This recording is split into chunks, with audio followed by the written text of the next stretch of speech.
Hello students. तो आ गया हूं मैं वापस से लेफ्ट हैंड कॉमर्स के चैनल पे। और आज हमारा जैसा कि डिस्कशन चल रहा था मैराथन सीरीज के साथ, कैश फ्लो चैप्टर, ठीक है। तो लास्ट 2-3 वीडियोस में मैंने आपको बहुत अच्छे से समझाया कैश फ्लो होता क्या है, कैश फ्लो काम क्या करता है, कैश फ्लो का पर्पस क्या होता है। हर एक चीज आपको बहुत डिटेल में मैंने समझा दी, ठीक है। और आज जैसा कि हमने डिसाइड किया था कि हमारा एजेंडा रहेगा कैश फ्लो में कि आपके एक एक आइटम्स के अंदर में क्या चीजें प्लस होंगी, क्या चीजें माइनस होंगी, वो सब देखते हैं, ठीक है। ध्यान से सुनना बेटा। मैं एक एक चीज को लिखूंगा नहीं आज, मैं ज्यादा बताने की कोशिश करूंगा, क्योंकि बहुत ज्यादा कंटेंट लिखने पर ना आप कभी याद नहीं कर पाओगे। लॉजिक समझना है आपको, तो सुनते रहना लॉजिकली, और एक एक चीज को हम इंटरप्रेट करते हैं, क्योंकि फॉर्मेट के साथ तो हमने कर ही लिया है। देखो बेटा, जैसे कि मैंने आपको बताया था कि कैश फ्लो में हम सबसे पहला काम करते हैं कि हमारा ये जो कटा पिटा प्रॉफिट है, सुनना, जो हमारा ये, एक सेकंड रुकना, ये जो हमारा कटा पिटा है, ये कटा पिटा प्रॉफिट होता है, कटा पिटा प्रॉफिट। इसको पहले जोड़ जाड़ के पूरा प्रॉफिट बनाते हैं, टोटल बनाते हैं इसका, ठीक है। जोड़ जाड़ के इसका क्या बनाते हैं बेटा, टोटल प्रॉफिट बना लेते हैं, ठीक है। अच्छा, टोटल प्रॉफिट बनाने के बाद क्या करना होता है, ध्यान से देखो। टोटल प्रॉफिट बनाने के बाद हम क्या करते हैं कि इसके अंदर में इसको रिफाइन करते हैं, टोटल प्रॉफिट में से अब हम क्या करते हैं, छानना चालू कर रहे हैं। इन्वेस्टिंग वाले को छान के अलग, फाइनेंसिंग वाले को छान के अलग, और बच जाएगा ऑपरेटिंग। तो नेट प्रॉफिट से देखो यहाँ आया ऑपरेटिंग प्रॉफिट, ये है हमारा छन्नी में फंसे हुई चीजें, मतलब investing financing, investing financing, income, expense, सारे इनफ्लोज आउटफ्लोज हटा दो, ठीक है। जोड़ के या घटा के, अगर घटाया था तो जोड़ो, जोड़ा था तो घटाया। अब इसके में क्या क्या, जैसे कि ध्यान से समझना, इन्वेस्टिंग से जुड़े कई चीजें हैं, ठीक है, इन्वेस्टमेंट से जुड़ी। तो ये क्या बोल रहा है, कोई भी चीज, अगर जैसे मैं एक एग्जांपल दे रहा हूं क्या क्या चीज यहाँ पर हम लोग हटाते हैं। जैसे कि अगर मैं इसके अंदर में बोलूं तो आता है गुडविल राइट ऑफ करना।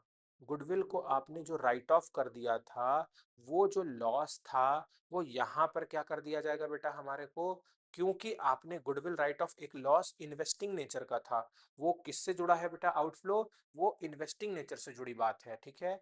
तो वो इन्वेस्टिंग नेचर से जुड़ी बात को हम इन्वेस्टिंग में करेंगे। यहां पर क्यों माइनस किया था, तो यहां पर प्लस कर दो। दूसरी चीज बेटा, loss on sale of asset, loss on sale of fix asset. जब फिक्स एसेट को बेचते हैं तो हमें लॉस होता है बेटा, फिक्स एसेट की बात है, इन्वेस्टिंग में लॉस को माइनस करना था, यहां पर क्यों किया, तो इसको वापस से आपको प्लस कर देना होगा, ठीक है। अच्छा, तीसरी बात बेटा बहुत popular, depreciation. Depreciation fix asset पे जो होता है, यहां पर क्यों डेप्रिसिएशन को माइनस कर रहे हो भाई, सॉरी, हाँ, क्यों माइनस कर दिया भाई, आपको तो यहाँ पर सिर्फ कौन सा रखना था, ऑपरेटिंग नेचर, तो वो इन्वेस्टिंग नेचर का है। उधर पे देखो ना तुम, यहाँ पे आपने क्यों माइनस किया, तो उसको वापस से प्लस कर लेते हैं। तो ये तीन बातें इधर पे आ गई। नेक्स्ट है हमारा फाइनेंसिंग से जुड़ा एक्सपेंस। बेटा, इंटरेस्ट जो आप पे करते हो, इंटरेस्ट पे करते हो, वो फाइनेंस से जुड़ा है, यहाँ क्यों माइनस कर रहे हो बेटा, गलती हुई है ना, तो सुधारो प्लस करके। डिविडेंड पेड, बेटा डिविडेंड भी जो पे है वो किससे जुड़ा है बेटा, फाइनेंस से जुड़ा है ना, इधर क्यों कर रहे हो, ठीक है। नेक्स्ट है आपको premium paid on debenture, premium paid on redemption of debenture. जब आप डिबेंचर को रिडीम करते हो तो redeemed at par premium discount होता है ना, तो उसमें प्रीमियम का जो पैसा होता है बेटा, वो हम क्यों दें, ठीक है, मतलब ऑपरेटिंग से क्यों दें, उसको तो फाइनेंसिंग से देना चाहिए ना। तो फाइनेंस में देखो ना, इधर क्यों माइनस कर रहे हो, तो इधर गलती हुई है तो वापस से प्लस कर देना चाहिए, ठीक है। तो ये हो गया, हमने इसको सॉर्ट आउट किया। नेक्स्ट है इन्वेस्टिंग नेचर का इनकम, ठीक है। अब जैसे कि इसको हमने यहाँ पर जोड़ देते हैं, जैसे रेंट रिसीव्ड, रेंट रिसीव किया, इंटरेस्ट रिसीव किया, डिविडेंड रिसीव किया, ठीक है, डिविडेंड रिसीव किया। बेटा यहाँ पर नहीं जोड़ना था, तुमने क्यों ये गलती कर दी? रेंट मिल रहा है तुमको, इंटरेस्ट मिल रहा है तुमको, डिविडेंड मिल रहा है तुमको, तुम्हारा ये मेन बिजनेस नहीं है। तुम्हारा मेन बिजनेस जो है उससे जुड़ा हुआ पैसा तुमको ऑपरेटिंग में जोड़ना था। तुमने फाइनेंसिंग नेचर का, इन्वेस्टिंग नेचर का क्यों यहाँ टच किया है? ये सब इन्वेस्टिंग नेचर की इनकम है, यहाँ पर प्लस नहीं करना था। तो तुमसे गलती हुई है भैया प्लस करके, अब हटाने के लिए, सुधारने के लिए उसको माइनस करना होगा तुमको, ठीक है। अच्छा, फिर है उसके बाद फाइनेंसिंग नेचर के इनकम। मैंने जैसा बोला था ये हाइपोथेटिकल बात है, ऐसा होता नहीं है, सिर्फ याद करने के लिए, क्योंकि एक फ्लो में आपको याद हो रहा है तो मैंने इसको बता दिया आपको, ठीक है, इतना समझ में आया। अच्छा, अब चलते हैं नेक्स्ट पे, ठीक है। ये हो गया हमारा ऑपरेटिंग नेचर का चीज आ गया। इसके नीचे होगा inflow and outflow related to CA and CL. देखो, जब मेरा डेटर घट रहा है बेटा, सुनना, डेटर घटा, देखो इसको मैं इनफ्लो और आउटफ्लो को एक लॉजिक समझाता हूं। जब भी सीए घटेगा तो इनफ्लो होगा, सीएल बढ़ेगा तो इनफ्लो होगा, और जब भी सीए बढ़ेगा और सीएल घटेगा तो आउटफ्लो होगा। एग्जाम्पल सुनना बेटा, जब डेटर घटता है, डेटर क्यों घटाओगे? जब डेटर पैसा दे दे, तो डेटर पैसा दिया तो इनफ्लो हुआ। स्टॉक कब घटता होगा? जब बिके, तो बिकेगा तो फिर से पैसा आएगा। तो यहाँ पर एग्जाम्पल, स्टॉक घटा, ठीक। बिल्स रिसीवेबल कब घटेगा बेटा? जब मेरा बिल्स रिसीवेबल कलेक्ट हो जाए, यानी उसकी पेमेंट हमें मिल जाए। तो बेटा इन सबके तीनों दिखाया एग्जांपल, जैसे कि करंट एसेट जब जब घट रहा है तो हमको पैसा आ रहा है, तो इनफ्लो समझो और जोड़ते चलो, ठीक। करंट लायबिलिटी का बढ़ना, बेटा करंट लायबिलिटी का बढ़ना, लेट सपोज क्रेडिटर कब बढ़ेगा? जब हम उससे कुछ लिए हो, मतलब उससे जब हमारे को पैसा मिल रहा है तो इनफ्लो आ रहा है तो बढ़ा रहे हैं, ठीक है। अच्छा, बिल्स पेबल, बेटा बिल्स पेबल मुझे मिला होगा तब तो, बिल्स पेबल का मतलब मैं, मुझे मिला होगा तब तो मेरे ऊपर वो लायबिलिटी भी आ रही है, मैंने पैसे लिए होंगे तब तो वो मेरे ऊपर लायबिलिटी आ रही है। तो ये सारी चीज आपके इनफ्लोज को रिजल्ट करती है। इसका जस्ट उल्टा देखो, डेटर बढ़ने का वजह मुझे देना पड़ा किसी इंसान को, तब तो वो मेरा डेटर बना, तो मेरा पैसा गया, ठीक है। इन्वेंट्री बढ़ने का मतलब मैंने इन्वेंट्री परचेज की है बेटा, तो परचेज करूंगा तो पैसा जाएगा, भले करंट एसेट बढ़ रहा है लेकिन पैसा जाएगा, इसलिए ऐसा किया गया है, ठीक है। उसके बाद ये आपका क्रेडिटर का घटना, बेटा क्रेडिटर घटेगा कब? जब मैं उसकी पेमेंट कर दूं, तो पेमेंट करेंगे तो आउटफ्लो होगा, तो वो भी माइनस होगा। बिल्स पेबल कब घटेगा? जब मैं बिल्स की पेमेंट कर दूं, तो उसमें भी आउटफ्लो होगा, इसलिए वो भी माइनस होगा। तो एक एक लॉजिक मैंने आपको बताया, क्यू प्लस क्यू माइनस, ठीक है। अब आते हैं नेक्स्ट पे, और आता है tax paid during the year, tax paid during the year, ठीक है। Tax paid during the year को यहाँ पर माइनस कर देना होता है। तो इसका पीछे का एक लॉजिक समझ लो बेटा, यहाँ पर जो ऊपर हमने टैक्स प्रोविजन मेड लिखा है वो करंट ईयर का अमाउंट होता है, और ये होता है यहाँ पर प्रीवियस ईयर का। टीचर लोग इसको पता नहीं क्यों बस रटाते हैं, इसका लॉजिक बताओ क्यों ऐसा, ऐसा क्यों? मैं ये बोल रहा हूँ, सुनना, इस साल जो कमाओगे, इस साल का प्रॉफिट कब कैलकुलेट होगा? 31 मार्च को, ठीक है। कैलकुलेट 31 मार्च को होगा तो मोदी जी तुरंत पैसा ले लेंगे क्या? सुनो तो, अगर आप कैलकुलेट कर रहे हो, प्रॉफिट कमाओगे, फिर आपका प्रॉफिट कैलकुलेट होने के बाद मोदी जी अपना उस पर टैक्स कैलकुलेट करेंगे, फिर आप रिटर्न भरोगे, मतलब कंपनी की रिटर्न जाएगी, return in the sense income tax पे करने का एक डॉक्यूमेंट है, वो जाएगा, उसमें सब कुछ मैच होता है और तब पेमेंट होता है, पूरा चीज करना होता है, राइट।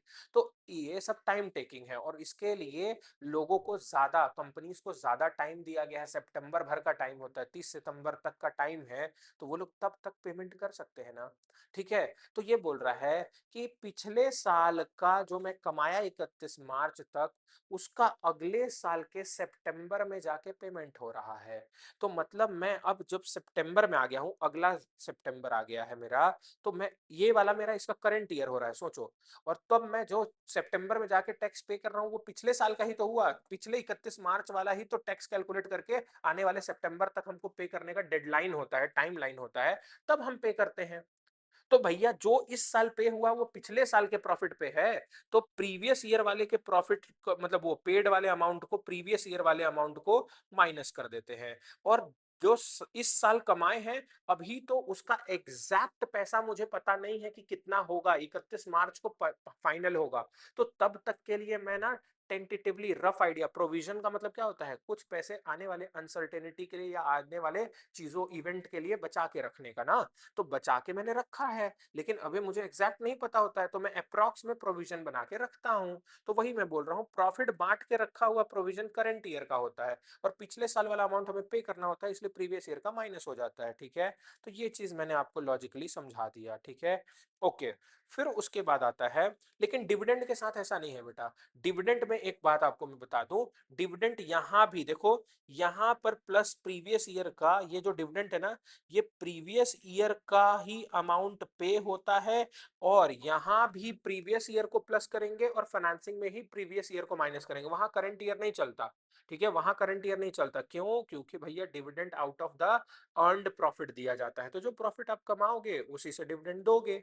तो सिंपल बात है, जो आप दिए होगे वो यहाँ पर आप गलती से माइनस कर दिए थे, यहाँ जोड़ दिए, और जो दिए हो उसको फाइनेंसिंग में करना था माइनस, वहां ले जाके माइनस कर देंगे। ठीक है, इतना समझ में आया? आगे बढ़ते हैं। ठीक, नेक्स्ट चलते हैं, cash flow from investing activity. मैंने बोला कि इन तीनों से जुड़ा इनफ्लो, इन तीनों से जुड़ा आउटफ्लो यहां पर आता है। जैसे कि इनफ्लो, जब मैं सेल करूंगा फिक्स एसेट का यहीं आएगा, जब मैं सेल करूंगा गुडविल तो यहीं आएगा।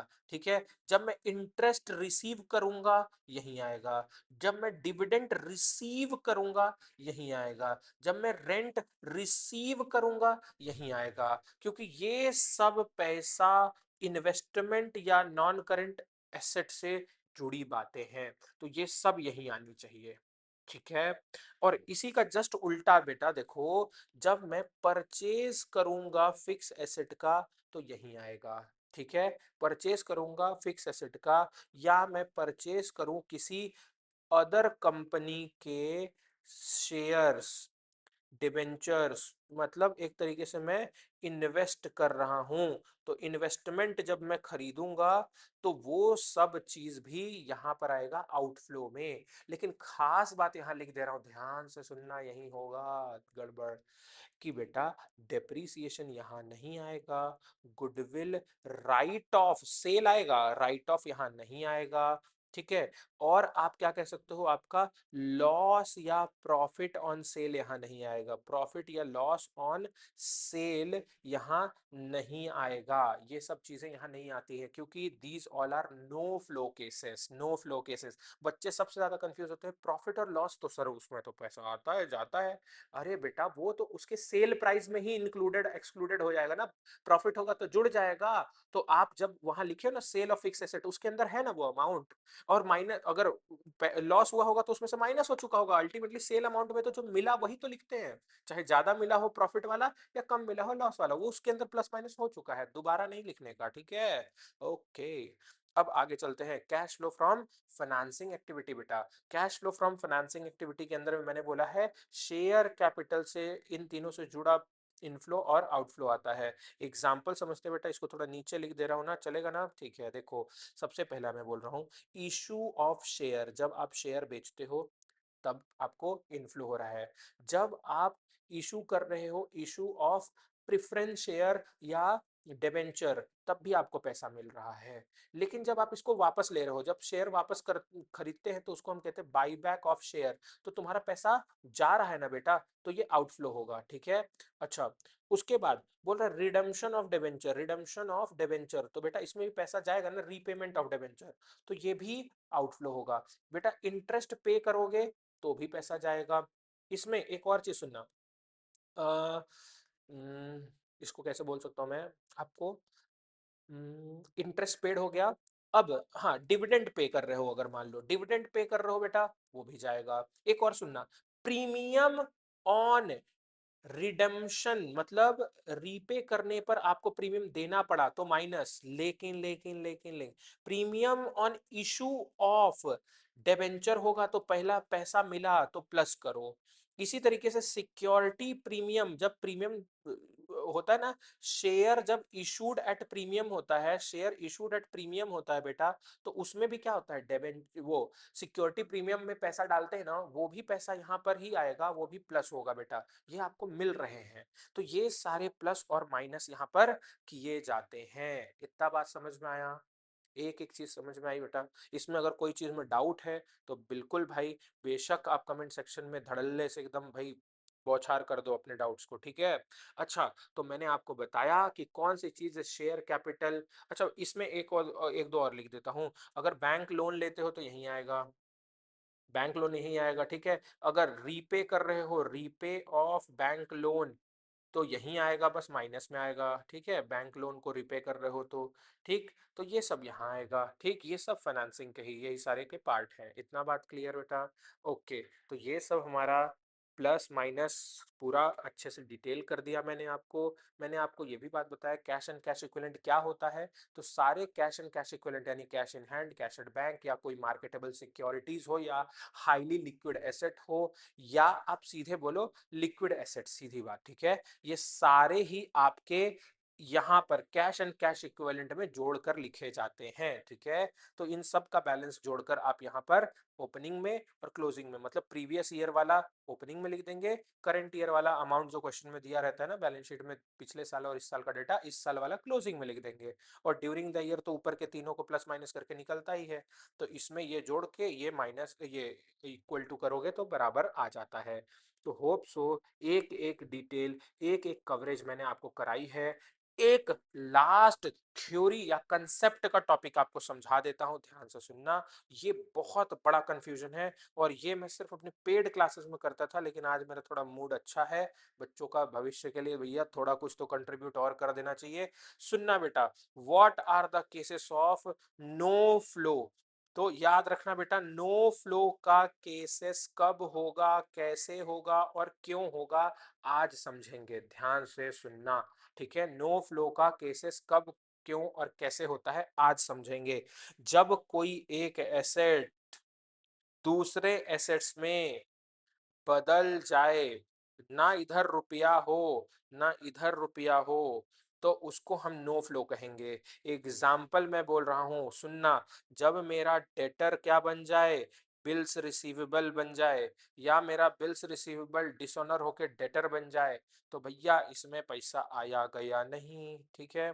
अच्छा, एक लाइबिलिटी जब दूसरी लाइबिलिटी बन जाए, जैसे कि कन्वर्टेबल डिबेंचर था, जब डिबेंचर मेरा शेयर बन जाए, तो एक लाइबिलिटी दूसरी लाइबिलिटी में हो गई, या क्रेडिटर मेरा ट्रेड पेएबल बिल्स पेएबल बन जाए, एक लाइबिलिटी दूसरे में हो गई। तो ऐसे कन्वर्शन भी जिधर दोनों साइड रुपया ना इन्वॉल्व हुआ, वो भी नो फ्लो का केस होता है। तीसरा बात बेटा, अगर मेरा एक लाइबिलिटी एसेट बन जाए, या सेट ऑफ हो जाए, एसेट के लिए लाइबिलिटी या लाइबिलिटी के लिए एसेट दे दिया जाए। एग्जाम्पल मैं बोल रहा हूं, जब मैं एसेट को परचेज कर रहा हूं, लेकिन पेमेंट शेयर्स में, शेयर्स पेड, शेयर में पेमेंट कर रहा हूं, रुपया ना इधर आया रुपया ना इधर हुआ, तो बेटा ये नो फ्लो का केस है, ठीक है? ये बात को याद रखोगे। और चौथा बेटा ऐसे समझना, जब मेरा एक कैश एंड कैश इक्विवेलेंट दूसरा कैश एंड कैश इक्विवेलेंट में ही कन्वर्ट हो, दोनों साइड ये रहे, ठीक है?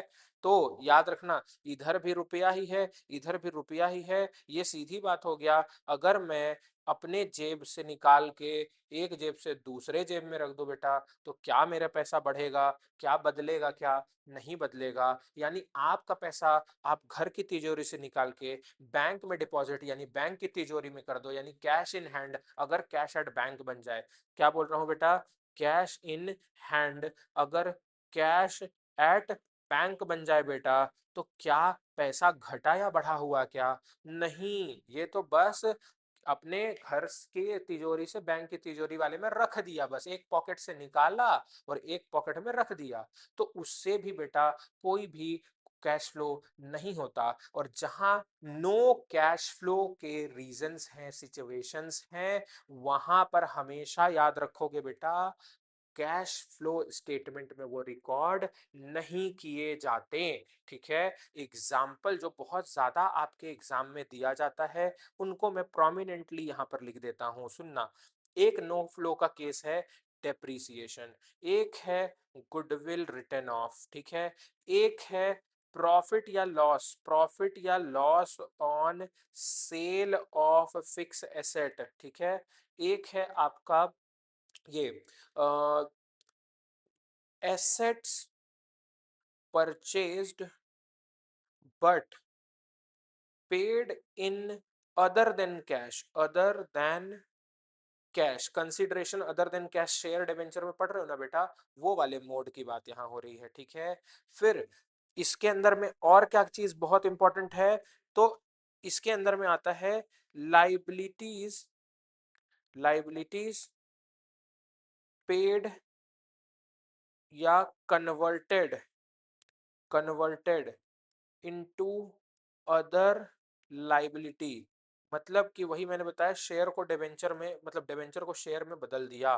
ठीक है, तो ये कुछ बहुत प्रोमिनेंट एरिया हैं किसके, आपके नो फ्लो के केसेस के, जो आपके एग्जाम में भर भर कर पूछे जाते हैं और आपके वाइवा में भी। ठीक है, तो मैंने आपका डबल फायदा आज करा दिया कि आपके बोर्ड्स के साथ आपके आने वाले वाइवा का क्वेश्चन करा दिया। ठीक है, अपने रेगुलर बैचेस में एक क्वेश्चन जो वाइवा में और टॉपिक होता है उसको मैं कवर कराता हूं कि कुछ चीजें हैं, अगर बैंकिंग एंड फाइनेंशियल नेचर के अगर बिजनेस हैं तो उनके लिए interest received paid, dividend received paid, operating financing investing की हेडिंग बदल जाती है वहां पर। ठीक है, तो वो सिर्फ भाई प्रीमियम बैचेस के लिए है, उसको जो प्रीमियम बैचेस में बच्चे चल रहे हैं वो अच्छे से देख रहे हैं, समझ रहे हैं। ठीक है, तो प्लीज उसको आप अच्छे से करके इतने तक को रखो, वो एग्जाम में नहीं, वो वाइवा में ज्यादा पूछा जाता है। एग्जाम में भी है 3 मार्क्स के लिए अलग से वो पूछा जाता है, थियोरेटिकली पूछा जाता है,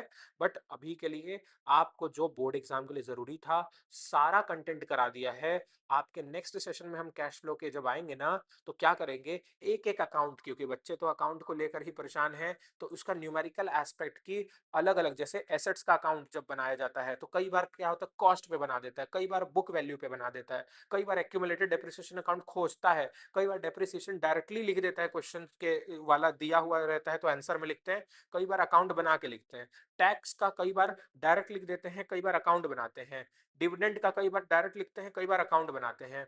क्यों ऐसा होता है, कब बनाना है, वो सब लॉजिक हम क्लियर करेंगे आपके। ठीक है, चलो तो मिलते हैं नेक्स्ट वीडियो में, till then take care, bye bye. ठीक है, अच्छा हाँ एक और चीज भाई, अगर अच्छा लग रहा है तो प्लीज सपोर्ट तो दिखाना पड़ेगा आपको, और सपोर्ट आप कैसे दिखाओगे, ठीक है, तो आप प्लीज, मेरे को अलग से पैसे नहीं चाहिए, आप सिर्फ लाइक शेयर और सब्सक्राइब करो, क्योंकि एक एक चीज को मैं बारीकी से तोड़कर फोड़कर समझा रहा हूँ आपको। ठीक है, तो मिलते हैं नेक्स्ट वीडियो में। ठीक है, ओके बाय।